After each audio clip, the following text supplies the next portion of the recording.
This is the kettlebell hang clean. So you're going to need one kettlebell and just a decent amount of space. So kettlebell is going to start right in between your feet, and you should start with a shoulder distance stance, enough room for the kettlebell to come up the middle. So make sure your feet aren't too narrow. We need room for the kettlebell in there. So feet turn slightly out, about shoulder distance apart, one kettlebell in the middle. You're going to reach down with one arm. I'm going to start on my left, grab that kettlebell. Now I'm in a hinge position. So hips are between the knees and shoulders.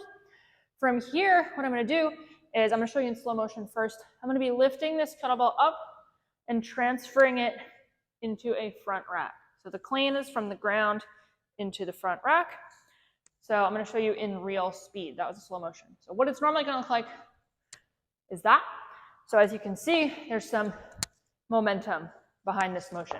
So it starts with the hinge from the ground up. It starts with a very fast hinge motion. So just like our deadlift or Romanian deadlift, practice that hinge. The next motion is the high pull. So once we hinge, we have to pull this kettlebell up. So the hinge, high pull, hinge, high pull.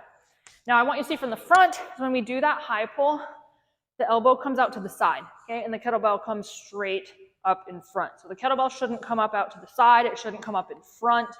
It drives right up the front of the chest, okay? So from the ground, clean, high pull, and then the last bit is that transition. So from this high pull, we end up flipping the kettlebell around into the front rack.